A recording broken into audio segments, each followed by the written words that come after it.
But what if I told you that white privilege, which is an educational ideology that's being taught to America's school children, yes, that's right, your children and grandchildren could be learning white privilege. In fact, there was just recently a conference that was held in Madison, Wisconsin in the spring of 2014, and about 2,500 people attended, including educators and high school and college students. Again, many of them being educators who will then take back this worldview, this ideology of white privilege to America's classrooms. And it is exactly that. Anti-capitalism, anti-American. It is race baiting. It is racism. It is anti-Christianity, anti-Christian values, anti-family.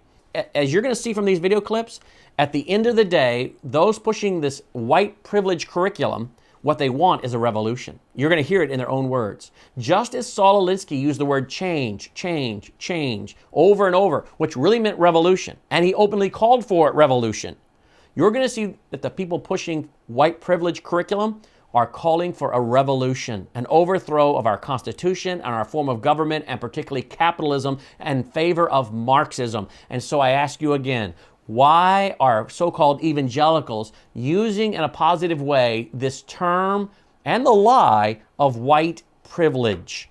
Folks, I'm going to get to a lot of stats tonight that I think are going to shock you and enlighten you about the real history of what's taking place here in America. And I know many of you are watching us around the world, but you also understand this is important because you address these same issues in your country. But you also know that as America goes, often so goes the rest of the world. So many of you in New Zealand and Australia are watching what's happening in America. And you're concerned because you know if America can be taken over by the globalists and the internationalists and the Marxists, and that evangelicalism embraces these ideals, even to a certain degree, it's not good for the rest of the world and the rest of evangelicalism on a global scale either. So I appreciate your watching, even though this is specifically related to what's happening in America. Now let's go and watch from the website, progressivestoday.com. Here's a video clip. White privilege is really about Christian values. If you hold to Christian values, you're promoting white privilege, which in the end then, Christian values makes you a racist. Isn't that what they're saying? Watch this clip. So what do I mean by Christian hegemony? Very simply, I define it as the everyday, pervasive, deep-seated, and institutionalized dominance of Christian values, Christian institutions, leaders, and Christians as a group, primarily for the benefit of Christian ruling elites. So that's very similar to how we might define racism or sexism or other systems of oppression. All right, here's another clip. This one is from a guy speaking there, and basically I think what he's teaching is that white privilege promotes Islamophobia. White privilege and white people promote Islamophobia, as though we don't have a reason to be concerned about radical Islam. Has he forgotten about what happened on 9/11, and that our country now and the world now is watching as Americans are being beheaded by ISIS? So at the end of the day, you need to understand the point I'm making. At the end of the day, these people really don't rejoice in the success of people of color who have overcome obstacles. They look at their worldview. And if you are a person of color and not a Marxist, then they don't see you as being valid. Watch this clip. Where critical race theory helps us is it says, okay, it's not, you can't just look at the face. Clarence Thomas is on the Supreme Court. Does he really replace Thurgood Marshall? He's an embarrassment and a disgrace to the memory of Thurgood Marshall. And if I met Clarence Thomas, I'd call him that to his face. That's because I have something called tenure. And even then they try to fire you, right? Oh, look, you've attacked Clarence. I might get away with that one. But He's so bad. global white privilege is, unfortunately, the president is the face of global white privilege too. Does having a black president change that? Has it changed that?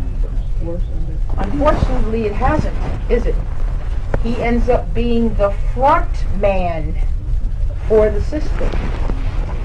So instead of just saying, oh, we're happy there's a black face in the White House, who's running the White House, instead of just serving in the White House, it's like, no, the master's house is now got a black face, but it's still the master's house. He works for the master of the system of white privilege. That's shocking. That's shocking. But I think, folks, what it reveals to us is, again, these people are, yes, they're about color, but ultimately they are about ideology, worldview. They're not interested in people getting along. They're interested in dividing. They're not interested in the advancement of minorities. They're interested in the advancement of their ideology and worldview. Now, here's what Walter Williams, a black conservative columnist, has to say about white privilege in an article that he wrote. He writes, quote, Kim Rattersman, a former high school English teacher, hosted a session at this white privilege conference titled Stories from the Front Lines of Education. Confessions of a White High School English Teacher. That's what it was called. She said, quote, being a white person who does anti-racist work is like being an alcoholic. I will never be recovered by my alcoholism. To use the metaphor, I have to every day wake up and acknowledge that I'm so deeply embedded with racist thoughts and notions and actions in my body that I have to choose every day to do anti-racist work and think in an anti-racist way, end quote. In other words, folks, what this person is saying, I believe, is, and what white privilege curriculum teaches, is that everybody is a racist. Every white person is automatically a racist, whether they know it or not, and always will be, unless they continually are doing anti-racist work. What is anti-racist work to these folks? A revolution, dissing capitalism, being pro-Marxist, being anti-Christian, anti-family.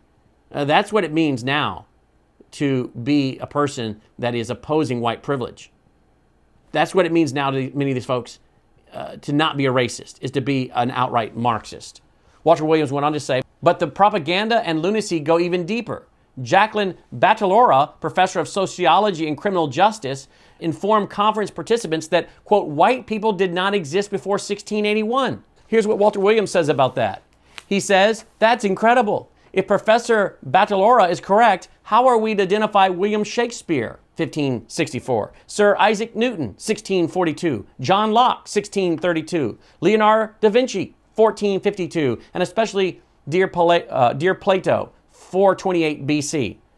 Were these men people of color, or did they not exist? Walter Williams goes on to say, Stephanie Baran's message to conference participants was that capitalism is the cause of racism in the world today.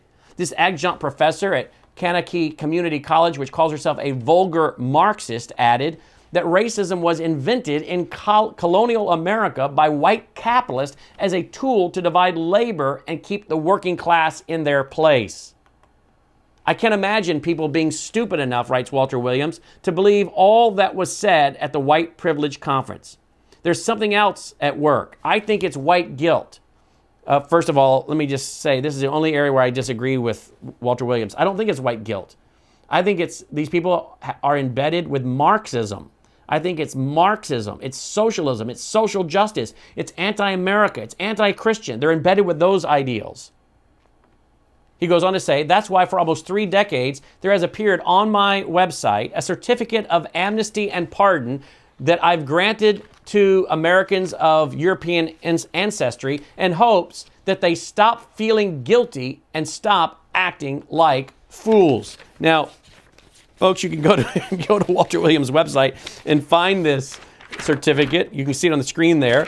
And here's what Walter Williams writes. It's hard to read with the calligraphy, but let me read it to you. It says, proclamation of amnesty and pardon granted to all persons of European descent. Whereas Europeans kept my forebears in bondage some 3 centuries, toiling without pay.